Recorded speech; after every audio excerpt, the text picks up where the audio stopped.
Mixtape Podcast. Yeah, what it do? Mobbing with the crew, nothing new. I thought you knew.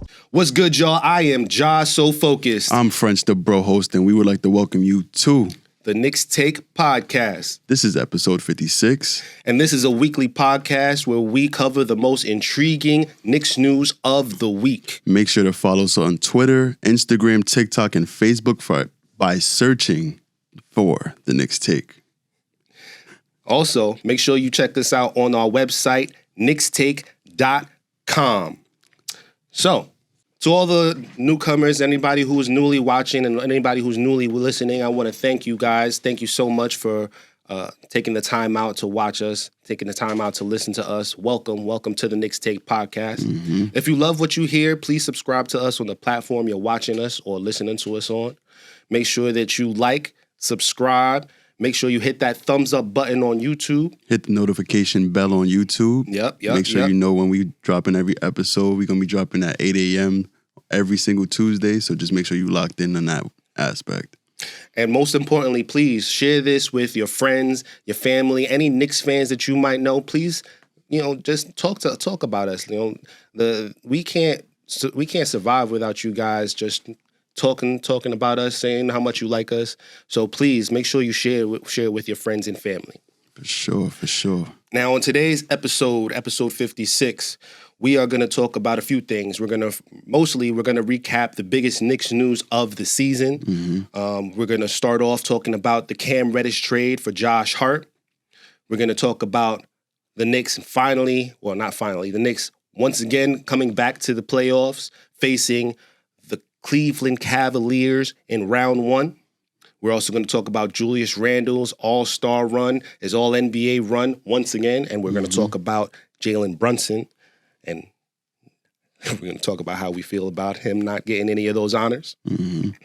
And finally, we're going to talk about the last biggest Knicks news of the season, Knicks Heat in round two. And we're also going to touch on the Damian Lillard trade, three-team trade landing him in Milwaukee, and how Jrue Holiday being in Portland could shape out things for the Knicks. So, yep, that is going to be our new feature that we're going to have every week, the Knicks topic of the week. Mm-hmm. We're going to try and talk about the biggest Knicks news of that week, whichever week that's going to be, and that's going to be called the Knicks topic of the week. We're going to finish off our podcast every week with that story. Right. So, first of all, this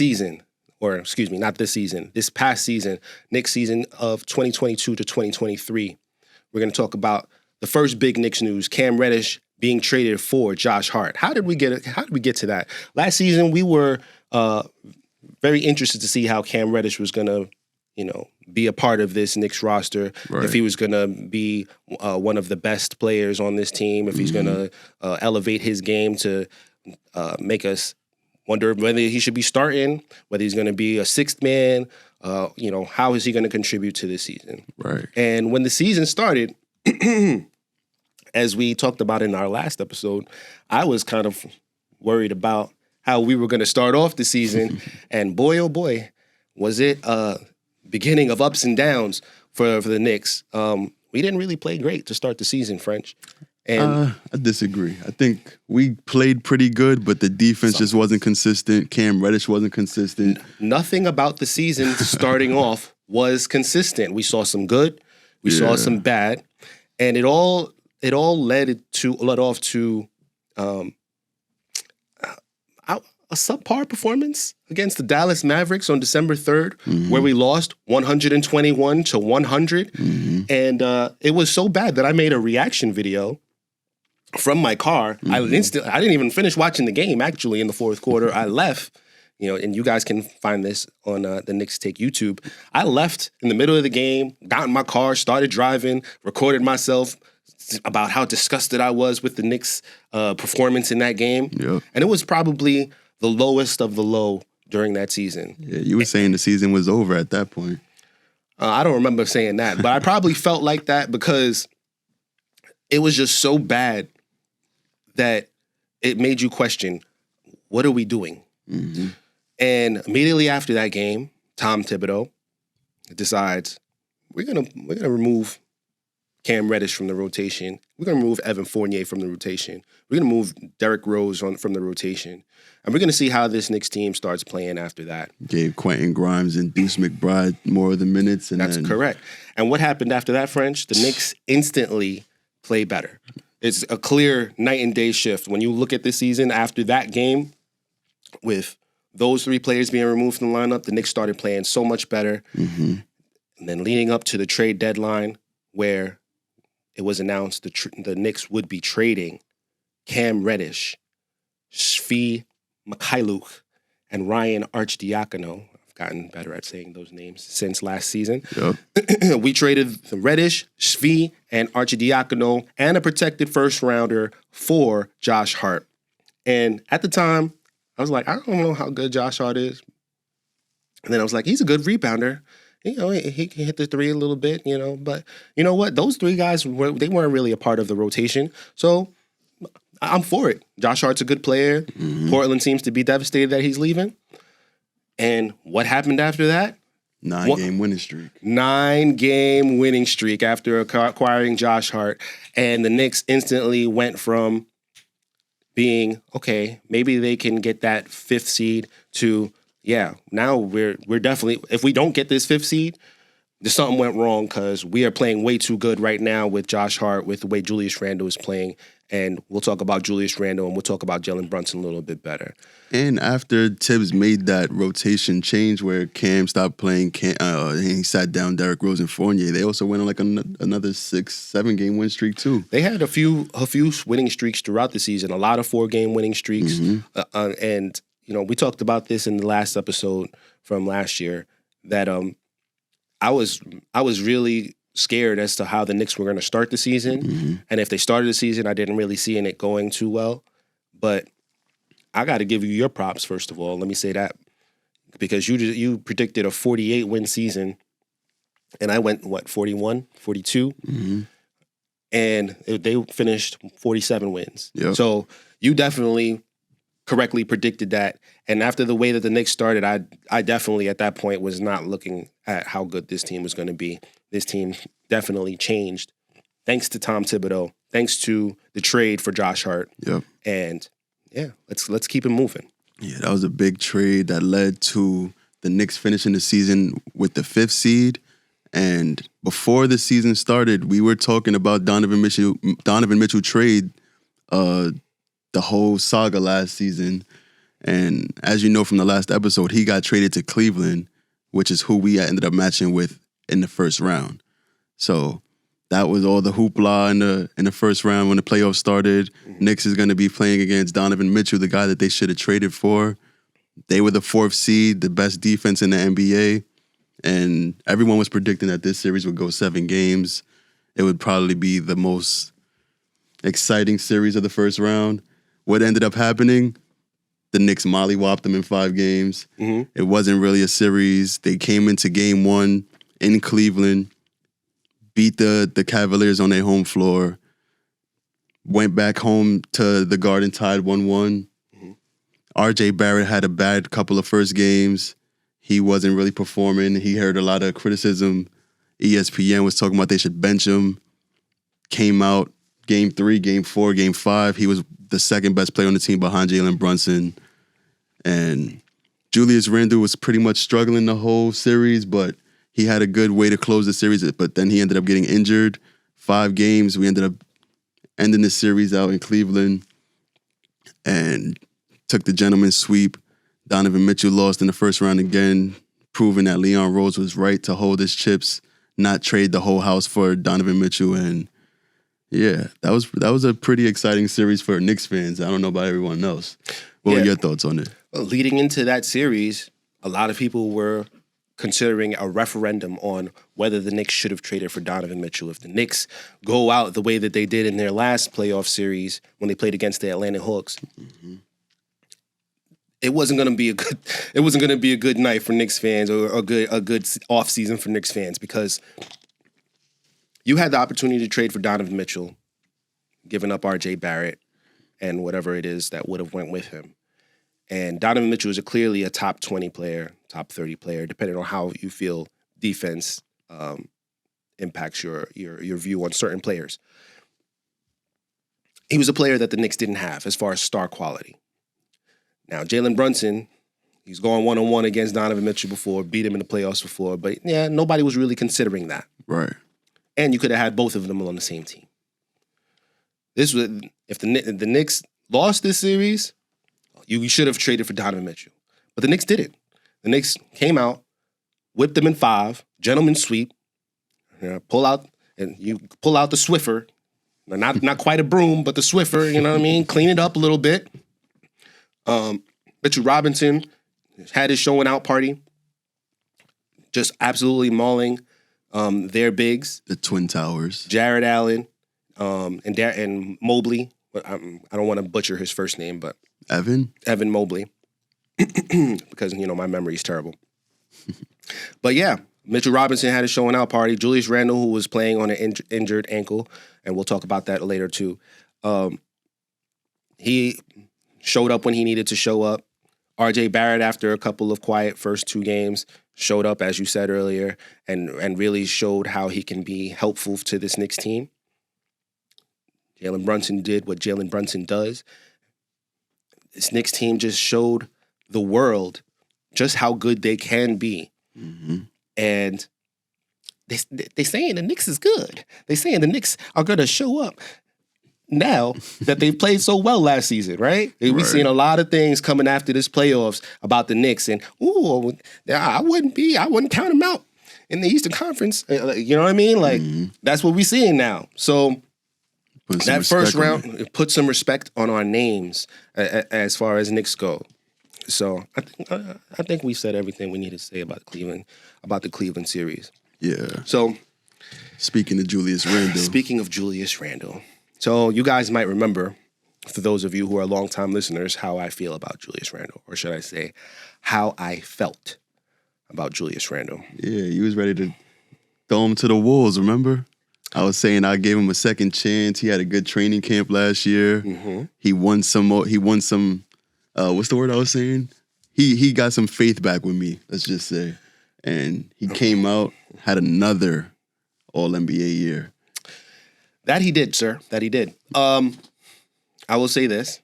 Even leading up to the playoffs, Julius Randle still had a lot to prove to me, because it wasn't about what he does in the regular season. Mm-hmm.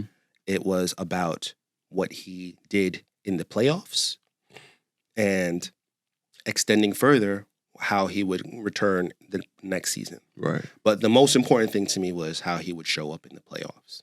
Right. Julius Randle, dude, you're doing a lot right now.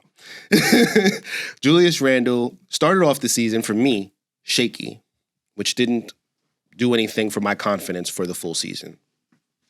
Thank you. I appreciate you. Didn't do anything for my confidence. Even if he started playing better, I was like, the fact that he started off shaky, he could be shaky again. He was shaky last season. He had a good season before that. So I want to see what he does in the playoffs. Right. Well, before we get to the playoffs, the regular season, 25 points per game on 46% field goal shooting, 34% from 3 on high volume. He was shooting probably 8 threes a game, maybe 9. Mm-hmm. So he was shooting so much that they invited him to the 3-point contest. We're not going to talk about that. But he got invited, which goes to show that he was shooting close to league average and at high volume, which is a very good thing to do for one of your top players. 10 rebounds a game, 4 assists per game. Julius Randle had an outstanding season that was completely different from what he was doing two years ago. Yeah. 2 years ago, the entire offensive system ran through him. 2 years ago, all of the distribution ran through him too. He took on a very huge load. This season, he did a little bit of that, but not as much.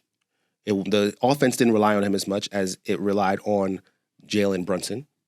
And it was a different Randle. Every season, we've got a different Randle. But it was still a very good season, so good that he once again, he was named an All-Star. He was named to All-NBA. Was it second or third team? I want to say third team. He was second team the last time. He was third team this time. It was a good season for him. But as I said, the offense was running through Jalen Brunson. And Jalen Brunson was snubbed, in my opinion, from both the All-Star and All-NBA considerations. Yeah. And he was third team. Yes, he was. Thank you, sir.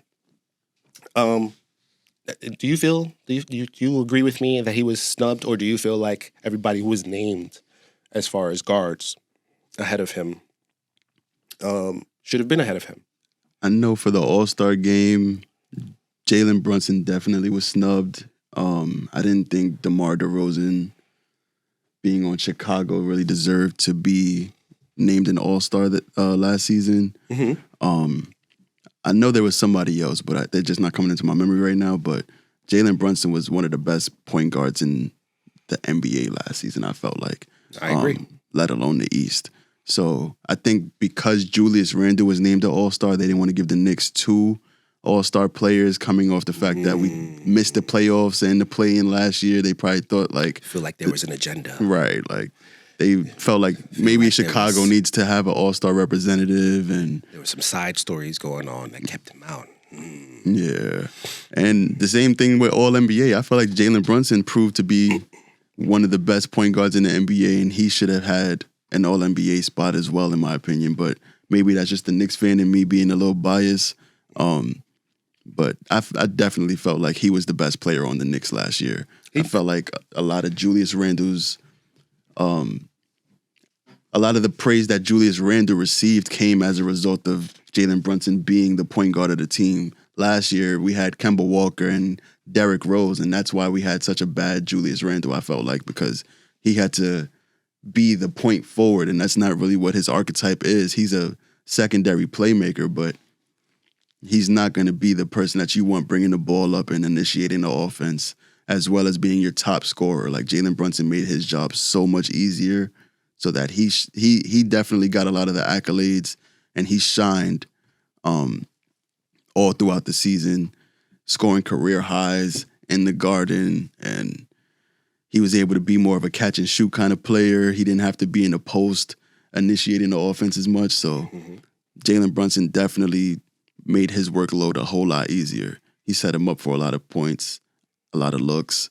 And I just felt like he made the entire team better. And maybe outside of RJ Barrett throughout the whole year, but I'm going to correct you. You don't feel like that. He did. Yeah, he did. There's no feeling.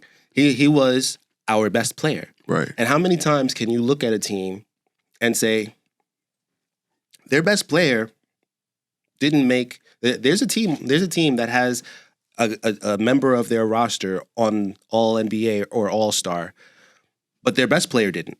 Right. Like, usually the best player is the one who gets one of those honors, if not both. And we have one who got both, and it wasn't the best player on our team. There's definitely some Jalen Brunson disrespect going on, but, we're not going to delve too much on that on this episode. Maybe the next episode we'll talk about that. Yeah, we snagged us a star. We didn't have to trade no draft picks for him. We didn't have to give him a max contract. He's getting paid less than the best value contract in the NBA. In the NBA, bar none, because he is clearly a star point guard, and he's getting paid what some backup point guards are getting paid. Right. So, I think we can move right along to round 2 of the playoffs. Right. Knicks. So after the Knicks mollywopped Cleveland in the first round, they were set off to face Jimmy Butler and the 8th-seeded Miami Heat. And if you were watching the playoffs last year, you know the Miami Heat were in the play-in. They faced off against Chicago. They looked like they were about to lose.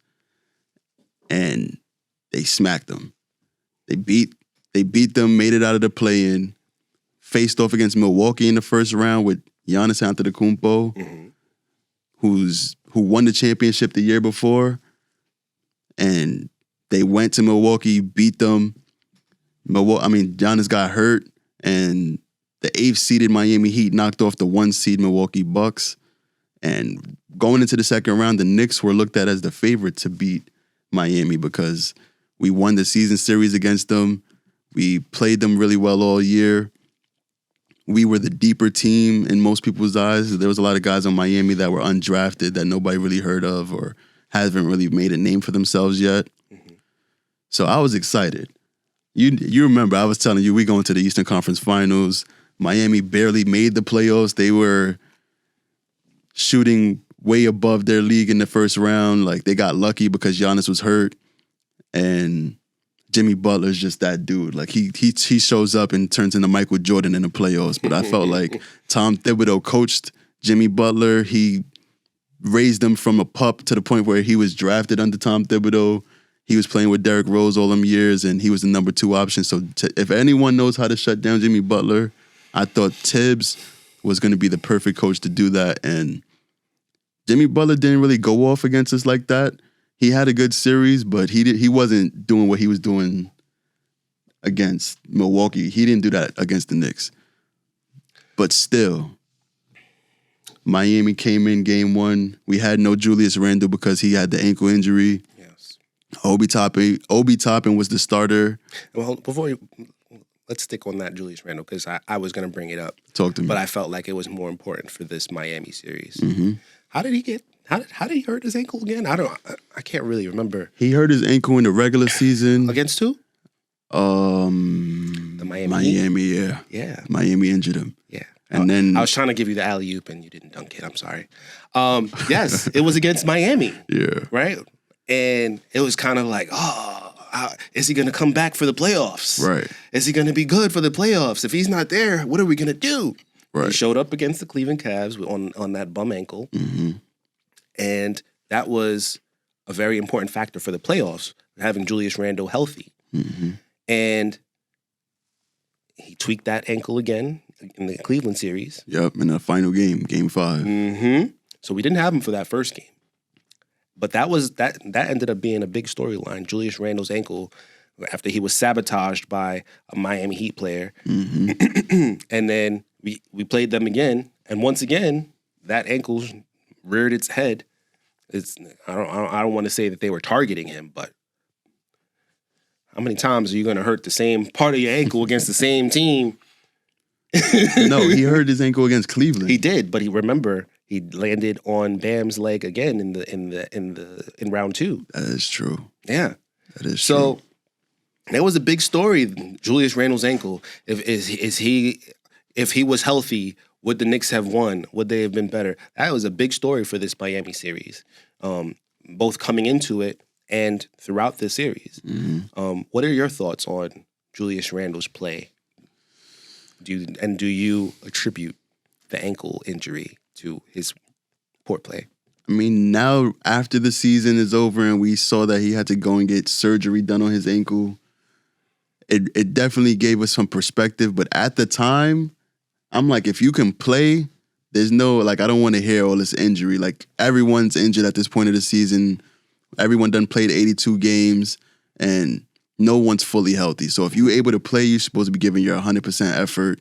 And this is the playoffs. This isn't like a regular season game. You're supposed to be giving your all. You're insinuating it. You might as well go ahead and say it. He had a piss poor series. he played really bad. I'm trying not to curse, but he didn't really live up to all NBA All-Star Julius Randle. How much effort would you say he was putting in for that series? Would you say he was putting in a decent amount of effort?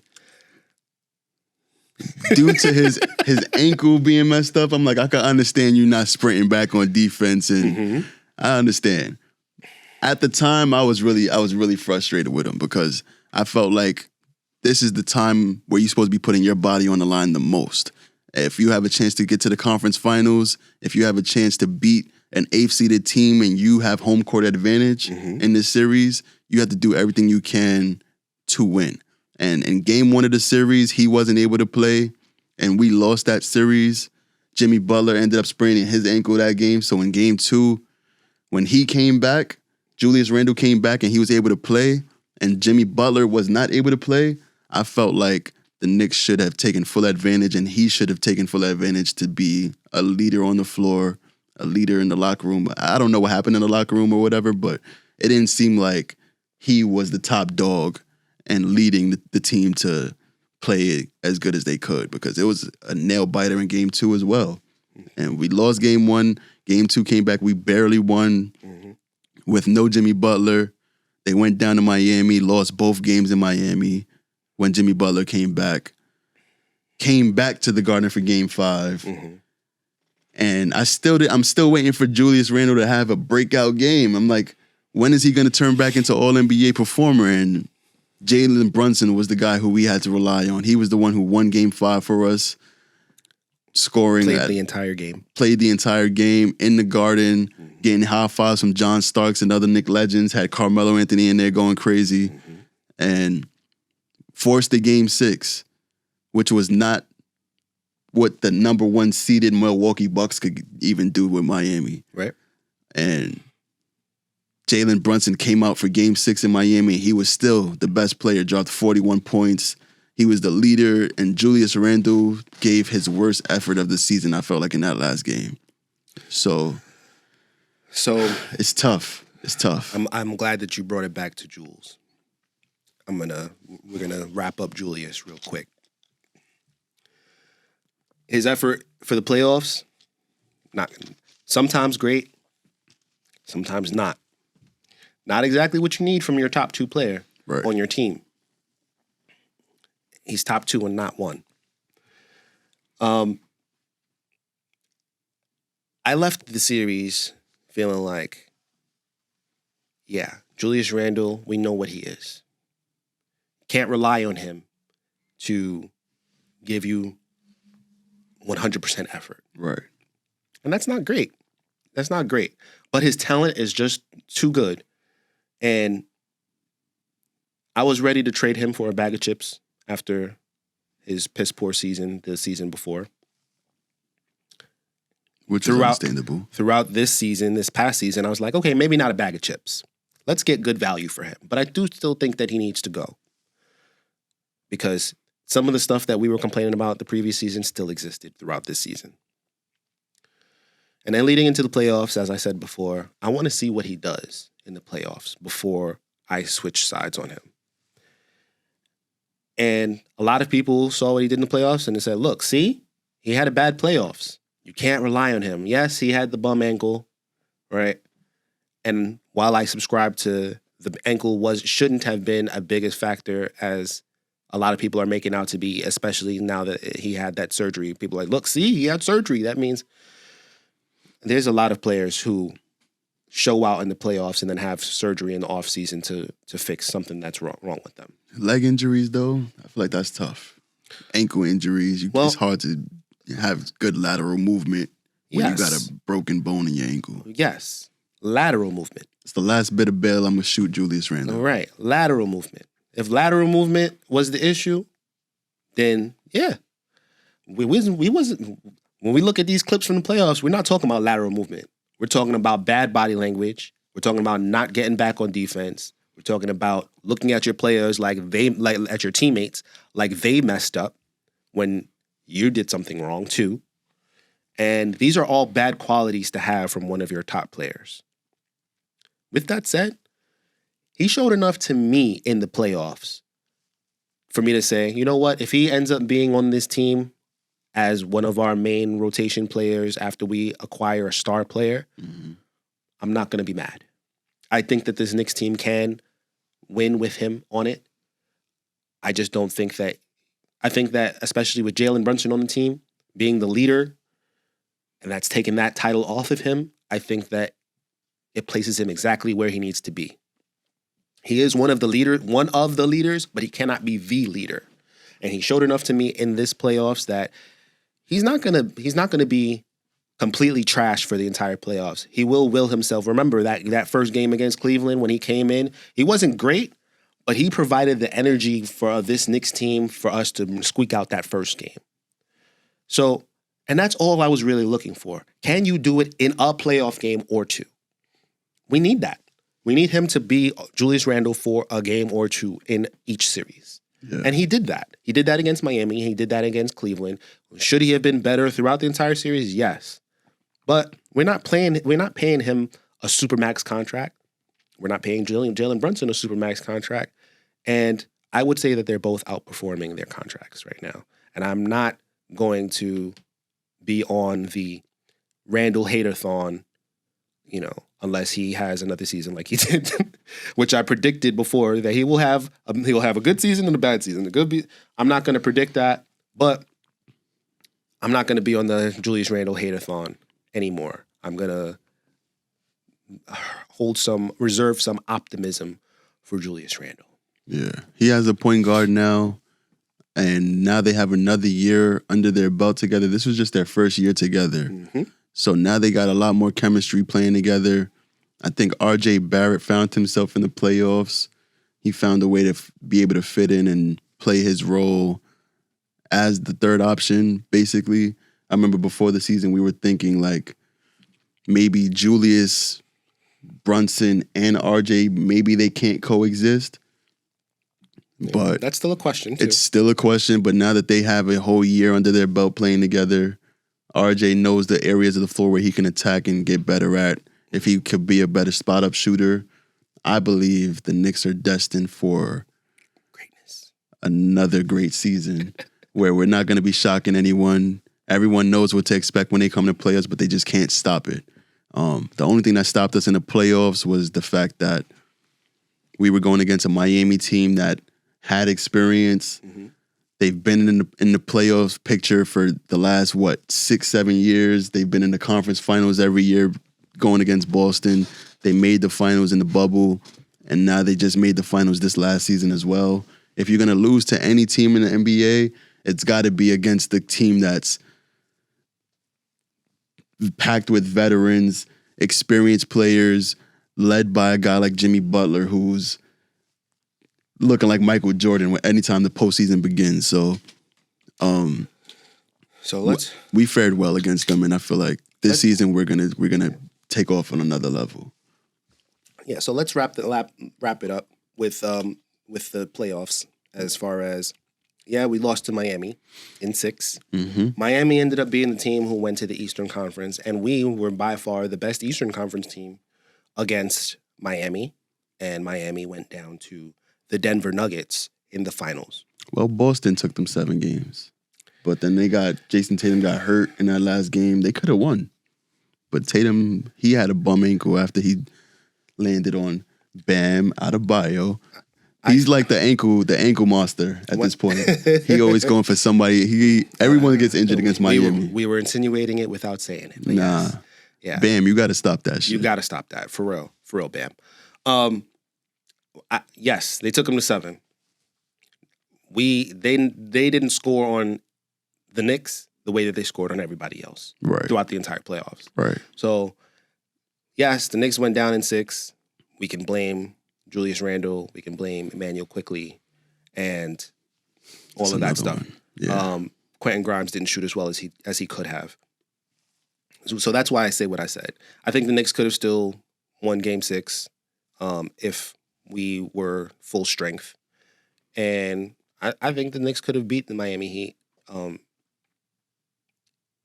with a little more seasoning, which you can't do in the playoffs, right?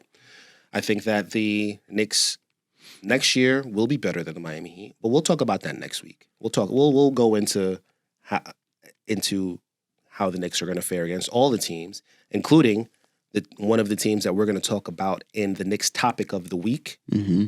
Because speaking of Miami, they were so ready to make a trade after making the finals. They lost to Denver. Such an easy segue right now. They were like, yo, all we need is another scoring option. Just one more. And we're going to win the chip. So they like, all right, who's available? Put him next to Jimmy.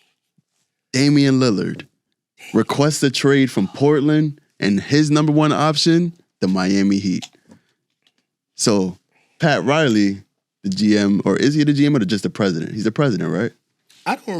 Listen. He was asleep. Bleep Pat Riley, first of all. I like Pat. He's doing a good job over there in Miami. He should have been doing it in New York. But we'll talk about that. I mean, old time Knicks fans know what we're talking about right now. Yeah. There's massive history with Miami Heat and Pat Riley. I believe that it sounded like a match made in heaven. Put Dame Lillard next to Jimmy Butler. We got one of the best defenders and two-way players in the NBA with one of the top big shot hitters in the NBA.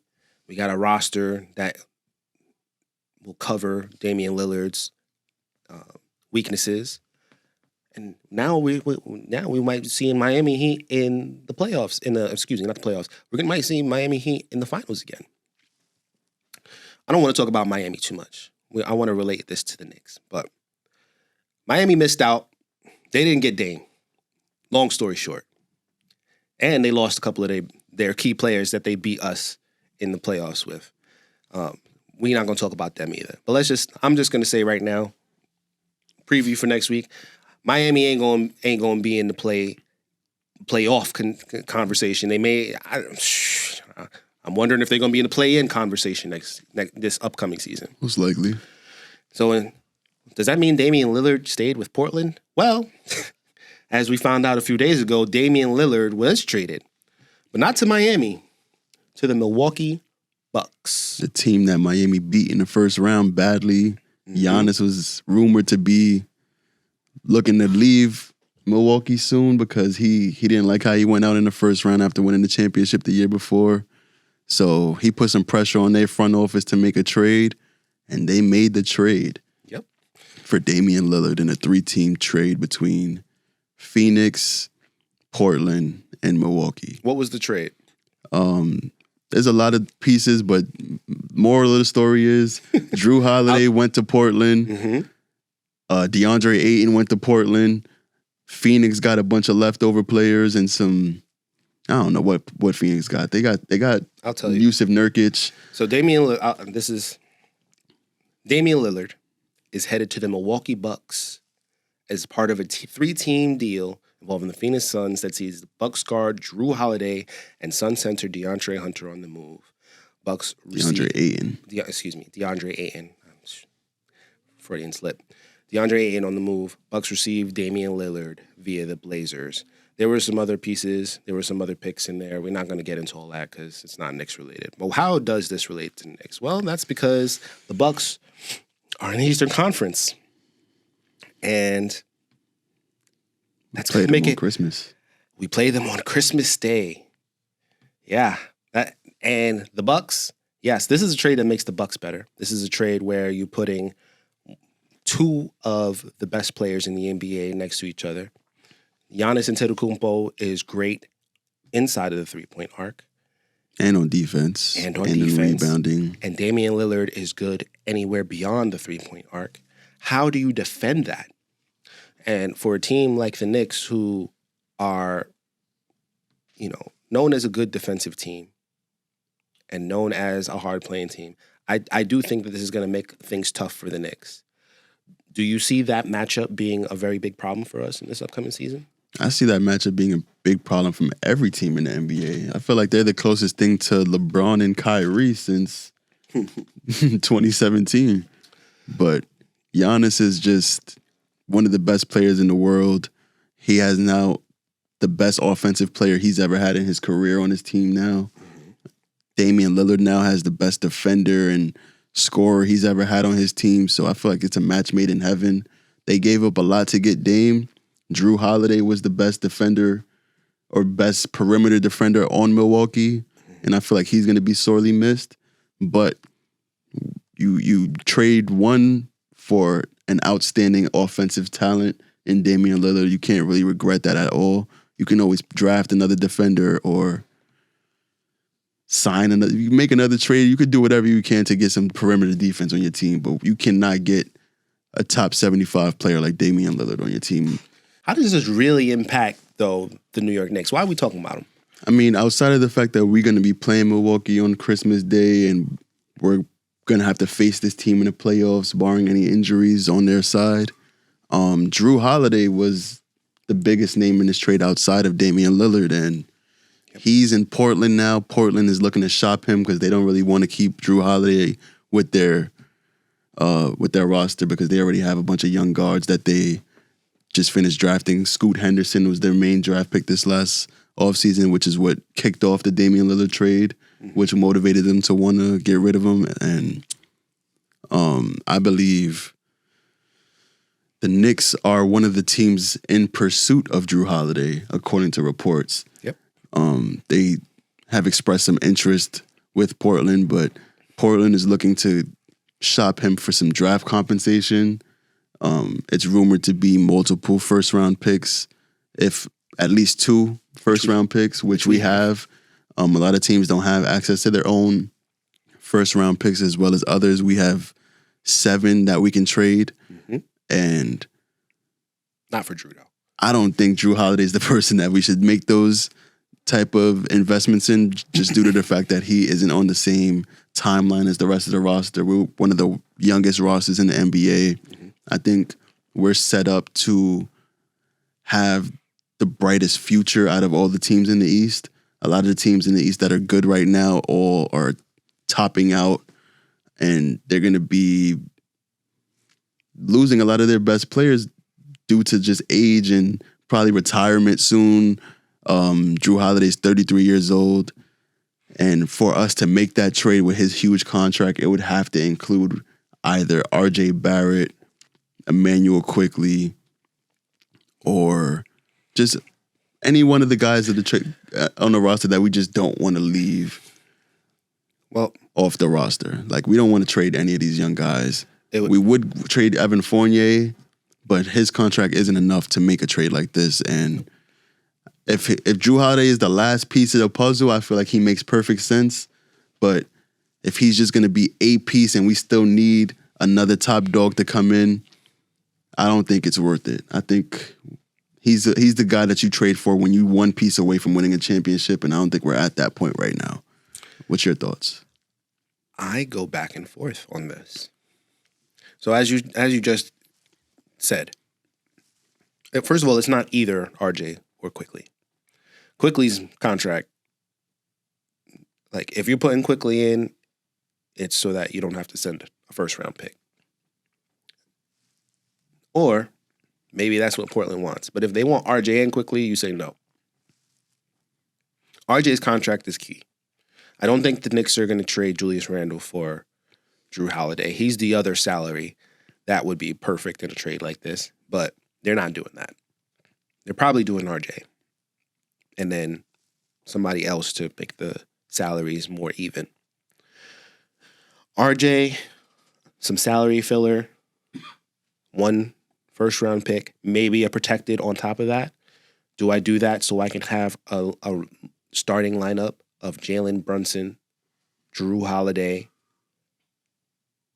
either Josh Hart or Quentin Grimes, Julius Randle, and Mitchell Robinson? That's a tempting lineup. For how many years? I mean, according to those same reports, if the Knicks do pursue Jrue Holiday, they are not looking at, we're just going to try him out for this year. No, they're going to try to extend him if they're going to make that trade. So they're going to do their due diligence to make sure that he's willing to stay with New York past this season. So I like Jrue Holiday as, a part of this lineup. RJ Barrett's defense can be good, but a lot of times isn't. He played very well in the playoffs, both offensively and defensively. If he can keep that up, then maybe this is not a trade that I'm jumping at the chance.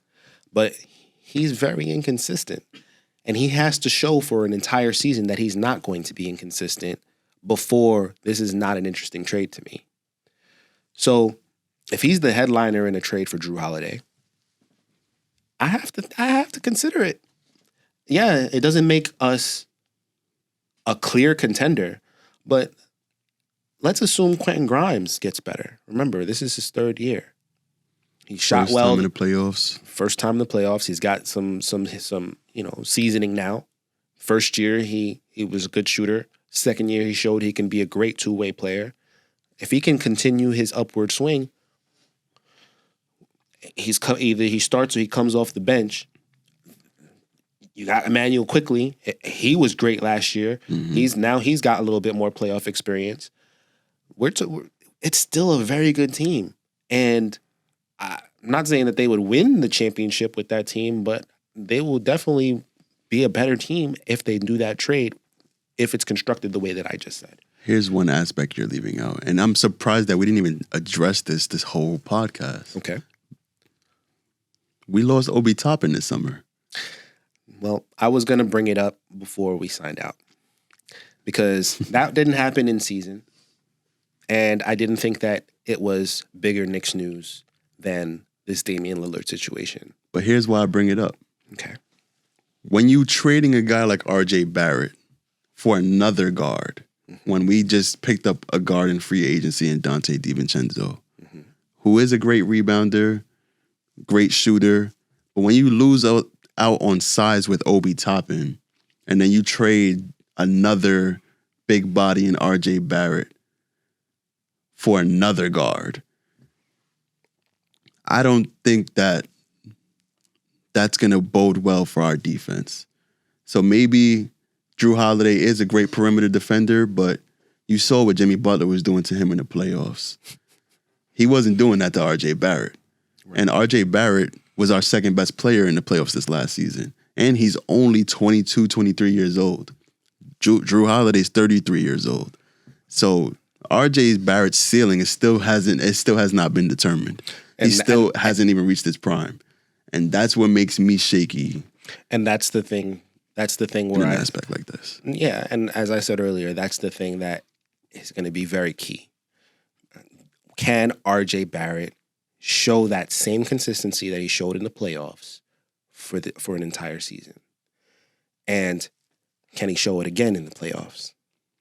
We know what Jrue Holiday is. There's not a question about what Jrue Holiday is.